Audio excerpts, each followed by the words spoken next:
కార్యక్రమాన్ని చూడటానికి వచ్చి మీకు అందరకు యేసయ్య నామములో శుభములు తెలియజేస్తున్నాను. ఈరోజు పాఠ్యాంశము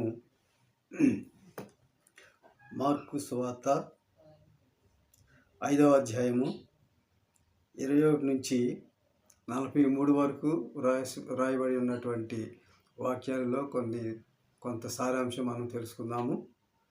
ఇక ధ్యానాంశం ఏంటంటే 34వ వచనం మాట రాయబడి ఉంది. ఏమనంటే, కుమారి నీ విశ్వాసము నిన్ను స్వస్థపరచను. కుమారి నీ విశ్వాసము నిన్ను స్వస్థపరచను. ఈ విశ్వాసం అనే మాట మీద మనం కొన్ని నిమిషాలు ధ్యానించుకుందాము. ఇక్కడ చూడండి ప్రియమైన వారలారా, విశ్వాసము ప్రతి వారికి విశ్వాసం అనేటువంటిది కలిగి ఉండాలి. విశ్వాసము అని అంటే ఇక్కడ మనం ఒక విధమైనటువంటి నమ్మకం, విశ్వాసము ప్రతి వాళ్ళు కూడా విశ్వాసం కలిగి ఉండాలి. ఏంటి విశ్వాసం అని ఏంటంటే, ఇక్కడ హెబ్రీ రాసిన పత్రిక 11వ అధ్యాయం 1వ వచనంలో ఏమైనా ఉంటుందంటే, విశ్వాసమనున్నది నిరీక్షింపబడి వాటి యొక్క నిజ స్వరూపమును అదృశ్యమైనవి ఎన్నువనటకు రుజువునై ఉన్నది. నిరీక్షింపబడి వాటి యొక్క నిజ స్వరూపము అంటే అదృశ్యమైనవి ఎన్నువనటకు రుజువునై ఉన్నది. ఇక్కడ మనం చూసినట్లయితే, ప్రభువారు మొదటిగా ఈ లోకానికి వచ్చి ఉన్నారు. ఎన్నో అద్భుత కార్యాలు చేసి ఉన్నారు. మరలా ఆయన ఆకాశంలోకి వెళ్ళిపోయారు. అలానే రెండో రాకడలో కూడా ప్రభువారు వస్తారనేటువంటి విశ్వాసం మనం కలిగి ఉండాలి. మొదటిసారి వచ్చారు కదా, అలాగే రెండోసారి కూడా వచ్చి మనందరూ కూడాను ఆయనతో పాటు పరలోకానికి తీసుకెళ్తారని అనేటువంటి విశ్వాసము మనం కలిగి ఉండాలి.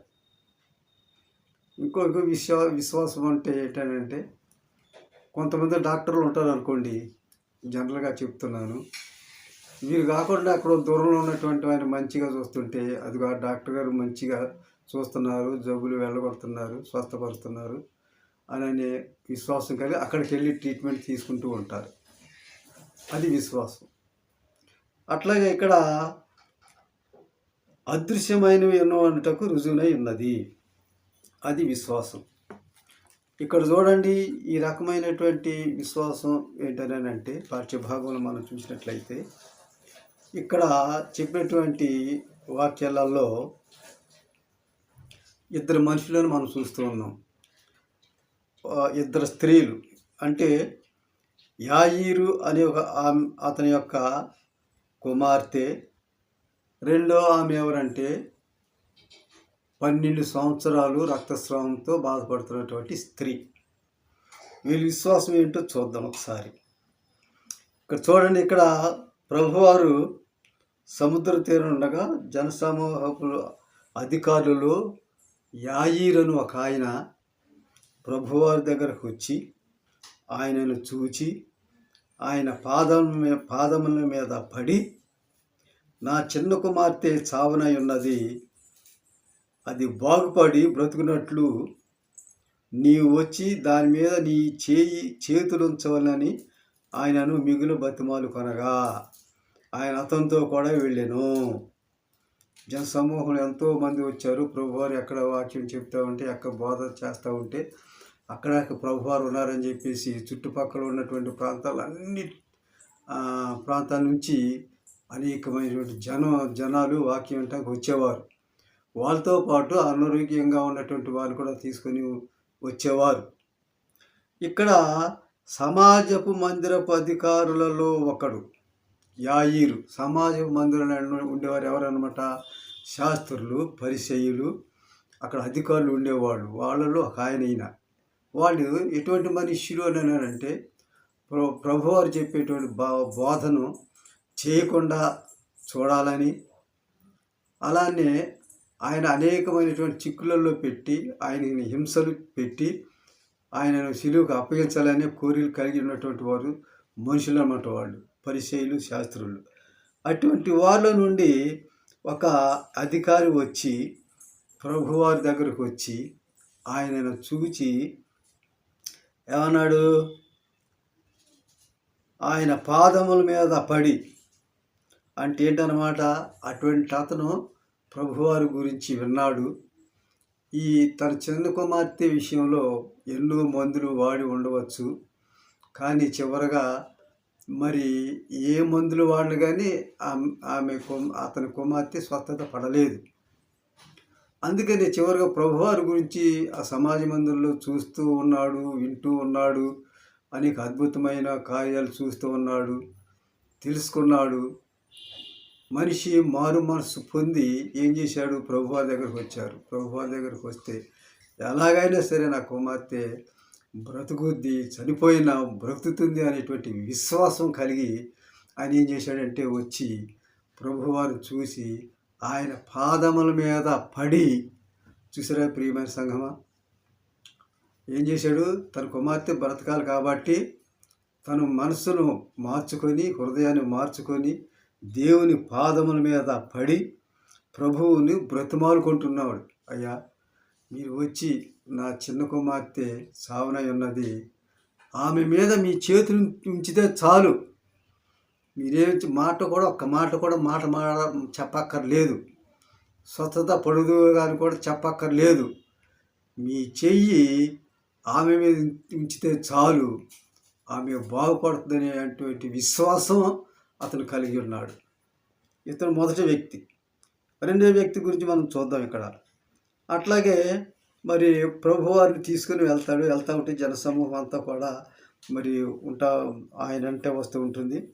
ఈ మధ్యలో ఏం జరిగిందంటే ఇంకో సంఘటన జరిగింది.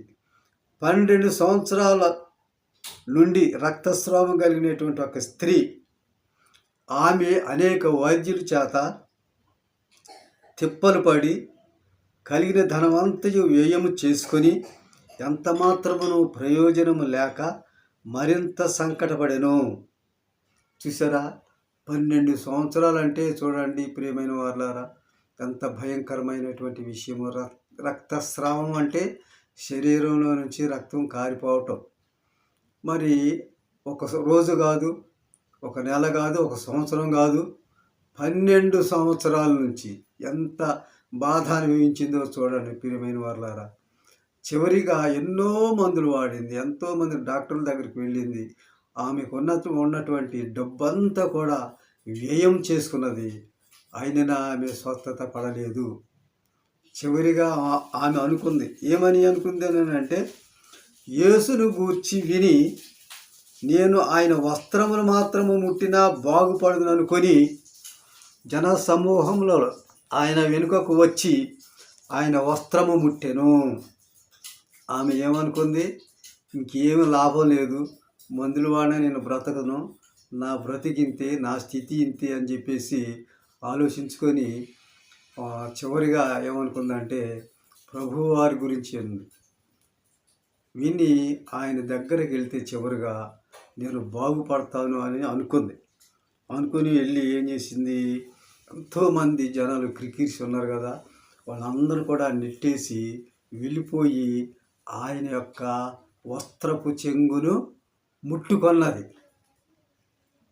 ఎప్పుడైతే వస్త్రపు చెంగు ముట్టుకున్నదో ఆమె రక్తధార కట్టెను. ఆమె అనుకుంది నేను బాగుపడ్డాను అని తన మనస్సులో ఆమె అనుకుంది. ఎంత అద్భుతం జరిగిందో చూసిరా, ఒక్క మాట కూడా చెప్పలేదు ఈమెకి. అయినను ఆమె వస్త్రము పట్టుకొని ఆయన వస్త్రము పట్టుకొని స్వస్థత పడింది. ఇక్కడ చూసిరా ప్రియమైన సంఘమా, క్రీస్తు ప్రభు వారిలో ఎంత అద్భుతం ఉందో. ఎంతోమంది మాట వలన స్వస్థత పడిన వాళ్ళు ఉన్నారు, ఆయన వస్త్రాలు ముట్టుకొని స్వస్థత పడినటువంటి వారు ఉన్నారు, ఆయన చేతులు మరి చాపి ముట్టుకున్నప్పుడు స్వస్థత పడినటువంటి వారు ఉన్నారు. ఎంతో అద్భుత కార్యం జరిగింది. చూసారా, ఎప్పుడైతే ప్రభువారి దగ్గరకు వస్తామో మనము అప్పుడు స్వస్థత పడతామని చెప్పేసి నేను మనం చేయించుకున్నాను. ఇక్కడ చూసారా, అప్పుడు వెంటనే ప్రభువారిలో నుండి మహిమ బయలు వెళ్ళిందని చెప్పేసి ఆయన అనుకుని చుట్టూ చూశారు ప్రభువారు. చుట్టూ చూస్తే ఏమైంది? ఎవరా నన్ను వస్త్రపు చెంగు ముట్టుకున్నది ఎవరా అని చెప్పి చూసినప్పుడు మరి ప్రభువారు అంటే ఎవరో నన్ను ముట్టుకున్నారన్న మహిమ వెళ్ళిందని అంటే పేతురు ఆ శిష్యులు అంటారు, అదేంటయ్యా మీరు అట్లా అంటారు? జన సమూహము మీ మీద పడుతున్నారు కదా, మరలా మీరు నన్ను ముట్టింది ఎవరని అంటారేంటి అని అన్నప్పుడు ఆ స్త్రీ వెంటనే తన గురించి అనుకుని గబగబా వచ్చి ప్రభువారు ముందుకు వచ్చి ప్రభువారికి భయపడి, అక్కడ భయపడారు రాశాం చూసారా, భయపడి అప్పుడు ఆ స్త్రీ తనకు జరిగినది ఎరిగి భయపడి వణుకుచూ వచ్చి ఆయన ఎదుట సాగిలపడి తన సంగతి అంతయు ఆయనతో చెప్పాను. తన సంగతి అంటే ఏంటనమాట, ఆమె అనారోగ్య పరిస్థితి అంతా కూడా మరి యేసు ప్రభు వారికి చెప్పుకుంది, భయపడింది, వణుకుతూ వచ్చింది.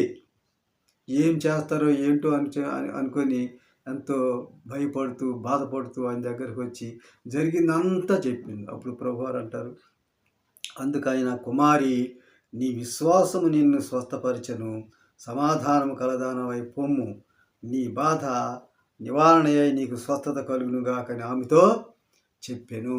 వెంటనే ఆమె స్వస్థత పడుతుంది.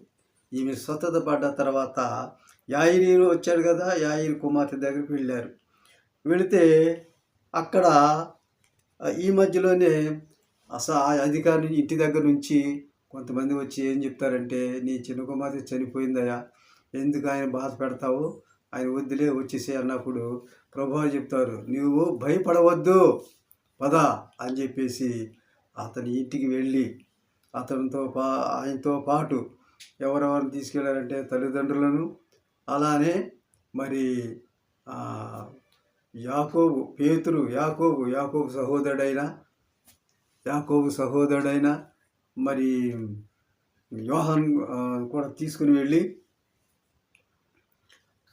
వెళ్ళినప్పుడు ఆయన చూసి ఈమె చనిపోలేదు, ఈ చిన్నదే బ్రతికున్నదని అంటారు. అక్కడ ప్రక్కన గొల్లు చేసి ఏడుస్తూ ఉన్నారు కొంతమంది. అలానే ఇదేంటి ఈయన చనిపోలేదని అంటారేంటని అపహాసించారు ఆయన చూసి. మరి ఏం మాట్లాడుతున్నాడు ఈయనకే తెలియట్లేదు అని చెప్పేసి అపహసించారు,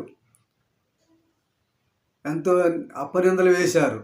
ఆయనను అవన్నీ కూడా లెక్క చేయకుండా వెళ్ళిపోయి దగ్గరకు వెళ్ళి ఆమె చెయ్యి పట్టుకొని ఏమన్నారో తెలుసా?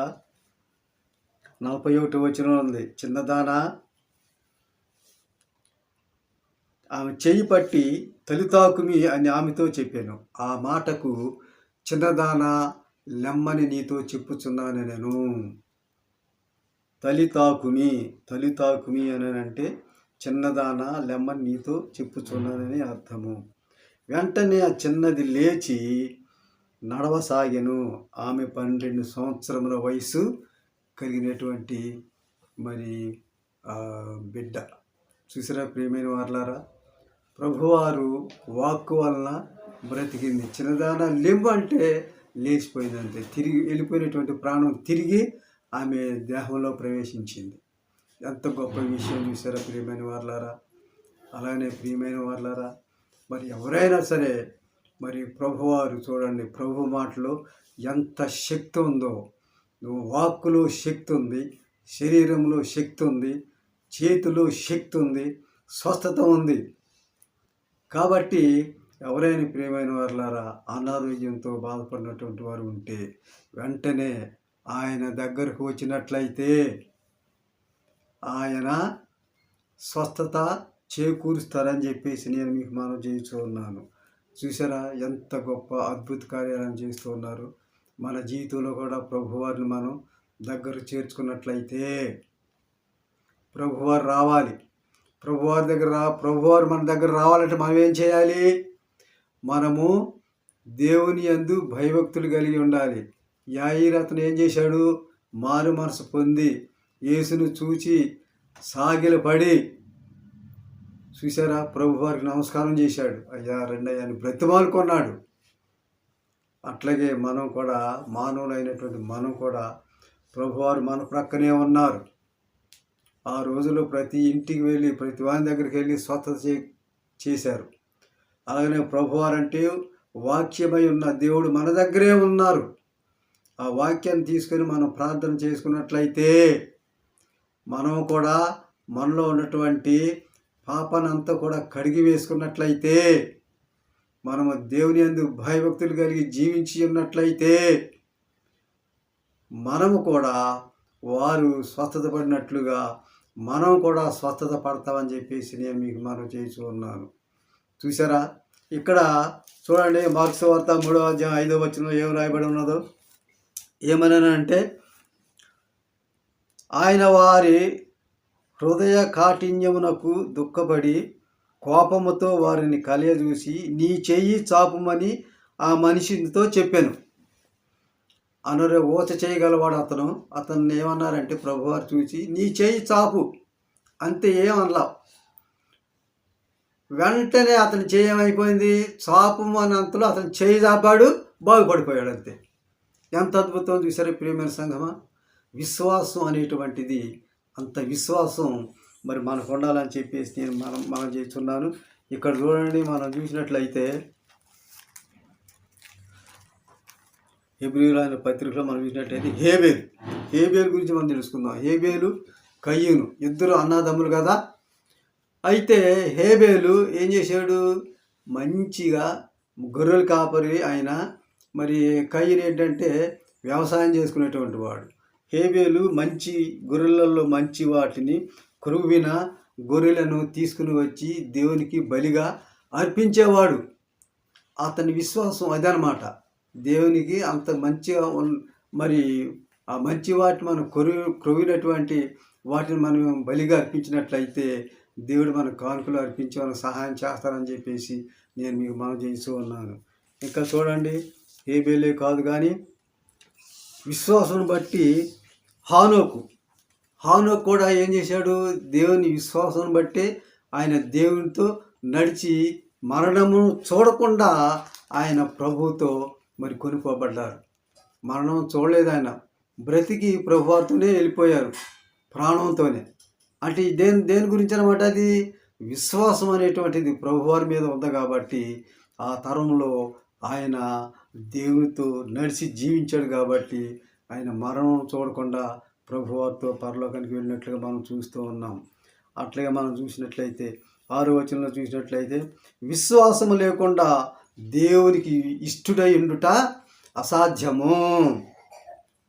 దేవుని వద్దకు వచ్చువాడు ఆయన ఉన్నాడనియు తన్ను వెతకు వారికి ఫలము దయచేయువాడనియు నమ్మవాలి కదా. విశ్వాసం బట్టి ఆ విధంగా మరి ప్రభు దగ్గరికి రావాలని చెప్పేసి మనం చేస్తూ ఉన్నాను. అలాగే నోవాహు ఏం చేశాడు, నోవాహు కూడా విశ్వాసం బట్టి చూడండి, దేవుడు ఇదిగో నేను జలప్రయాణం రప్పించబోతున్నాను, నీవు నీ కుటుంబము వాడు తయారు చేసుకొని అందులోకి వెళ్ళి నువ్వు ఉండమని చెప్పేస్తే వెంటనే, ఎందుకని రెండో ప్రశ్న అడగకుండానే ఆయన వాడిని తయారు చేసుకొని నోవాహు కుటుంబము మరి ఆ జలప్రాణి నుండి రక్షింపబడ్డారు.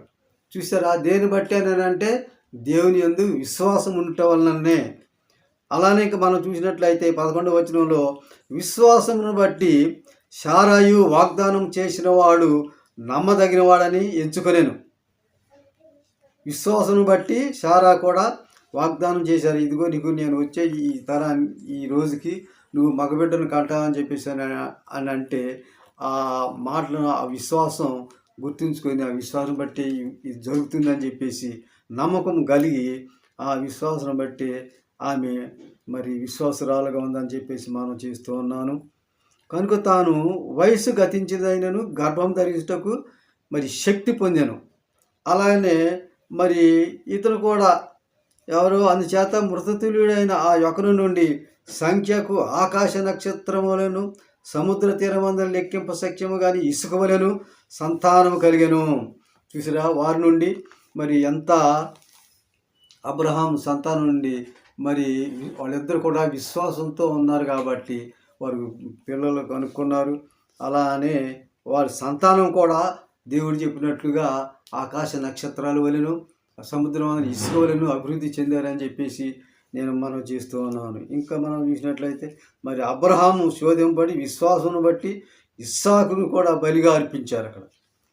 అట్లాగే విశ్వాసం నుండి ఇస్సాకు జరగబో సంగతుల విషయమై కూడా యాకోబుని ఏశావును కూడా ఆశీర్వదించారు. ఇవంతా కూడా విశ్వాసం బట్టే. ఇంకా మోషే కూడా అదే. మోషే తల్లిదండ్రులు ఏం చేశారు?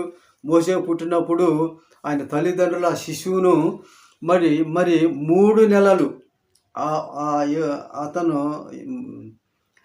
మోషే సుందరుడై ఉండుట చూసి విశ్వాసం బట్టి రాజాజ్ఞకు భయపడక అతన్ని 3 నెలలు దాచి ఉంచారు దేవుడు చెప్పినట్లుగా.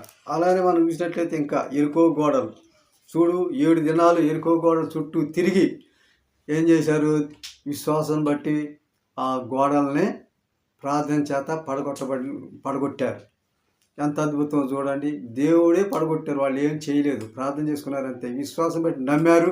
7 రోజులు చుట్టూ తిరిగి వచ్చారు. 7వ రోజు నాకు కూలిపోయింది అంతే, విశ్వాసాన్ని బట్టి. చూడండి ప్రియమైన సంగమా. అట్లాగనే ఇంకా మనం చూసినట్లయితే మరి 33వ వచనంలో కూడా చూసినట్లయితే విశ్వాసం ద్వారా ఈయన ఏంటంటే మరి వేశ్య రాహాబు అనే వేశ్య కూడా మరి రక్షింపబడుతుంది విశ్వాసం వలననే. అలాగనే ఇంకా చూసినట్లయితే గిద్యోను, బారాకు, మరి సంసోను, యెఫ్తా, దావీదు, సమూయేలు అని వారిని గూర్చి మన ప్రవర్తనను గూర్చి మనం చూసినట్లయితే వారందరూ కూడాను. ఇంకా మనం చూసినట్లయితే 33వ వచనంలో విశ్వాసము ద్వారా రాజ్యములను జయించిరి, నీతి కార్యములను జరిగించిరి, వాగ్దానములను పొందిరి, సింహముల నోళ్లను మూసిరి, అగ్నిబలమును చల్లార్చిరి, ఖడ్గధారను తప్పించుకొనిరి. చూసారా, ఇవన్నీ కూడా విశ్వాసం బట్టే వారు జరిగించారని చెప్పేసి నేను మనం చేస్తూ ఉన్నాను. ప్రియమైన వారలారా, మరి అట్టి విశ్వాసంలోకి మనం రావాలి అంటే మనము దేవుని యందు భయభక్తులు కలిగి జీవించాలి, దేవునితో సహవాసం చేయాలని చెప్పేసి నేను మీకు మనం చేస్తూ ఉన్నాను. ఫిలిప్పీయులకు రాసిన పత్రిక 2వ అధ్యాయం 5వ వచనంలో చూసారా, ఎందుకనంటే ప్రభువులో కలిగినటువంటి ఈ మనసును మీరును కలిగి ఉండుడి. మరి 8వ వచనంలో మనం చూసినట్టయితే విధేయత చూపిన వాడై తను తాను తగ్గించుకొనెను. అంటే ప్రభువారి యొక్క మనస్సు మనం ఏమిటంటే విధేయత, తను తాను తగ్గించుకున్నారు, ప్రభువారే తగ్గించుకున్నారు. మనం కూడా విధేయత కలిగి మనం తగ్గించుకొని జీవించినట్లయితే ప్రభువారు మరి ఎన్నో మేలులు చేస్తారని చెప్పేసి నేను మనం చేస్తున్నాను. ఇంకా మనం చూసినట్లయితే చూడండి ప్రియమైన వారులారా, మరి సామెతల గ్రంథము 4వ అధ్యాయం 23 నుంచి మనం చూసినట్లయితే కూడా ఇక్కడ రాయబడిన కొన్ని వచనాలు ఏమిటంటే, నీ హృదయంలో నుండి జీవధారలు బయలుదేరును, కాబట్టి అన్నిటికంటే ముఖ్యముగా నీ హృదయమును భద్రము చేసుకొనుము. భద్రం అంటే ఏంటన్నమాట? మరి ఇటువంటి చెడు అలవాట్లకి అలవాటు పడకుండా, చెడు తలంపులు రాకుండా మన హృదయాన్ని కాచుకోవాలి. ఎందుకంటే మన హృదయంలో నుండి జీవధారలు బయలు వెళ్ళును. ఇంకా చూసినట్టయితే చూడండి, మరి మూర్ఖపు మాటలు నీ నోటికి రానియకము, పెదవుల నుండి కుటిలమైనటువంటి మాటలు రానియొద్దు. నీ కన్నులు ఇటు అటు చూడక సరిగాను, నీ కనురెప్పలు సూటిగాను చూడవలెను. నీవు నడుచు మార్గమును సరళం చేయము, అప్పుడు నీ మార్గములన్నీ స్థిరములగును. కాబట్టి ప్రియమైనలారా, ముఖ్యంగా మన హృదయాన్ని మనం మరి జాగ్రత్త చేసుకున్నట్లయితే, మన దేవుని యందు భయభక్తులు కలిగి ఉన్నట్లయితే, మరి ముఖ్యంగా విశ్వాసంతో మనం జీవించినట్లయితే ఏది వచ్చినా సరే నేను ప్రభువారి కోసమే నేను జీవిస్తాను, ప్రభువారే నన్ను స్వస్థపరుస్తారు, ఎంత కాలమైనా సరే నేను దేవుని కోసం నిరీక్షిస్తాను అని ధైర్యంతో మనం జీవించినట్లయితే దేవుడు మనం కోరినట్లుగా మన దగ్గరకు వచ్చి మనకు సహాయం చేయవారై ఉన్నారని చెప్పేసి నేను మీకు మనం చేస్తున్నాను. అట్టి కృప మనందరకు కలుగునుగాక. ఆమేన్. ప్రియమైన వారులారా, అందరూ విన్నారు కదా. God bless you. దేవుడు మిమ్మల్ని అందరిని కరుణించి కాపాడునుగాక. God bless you.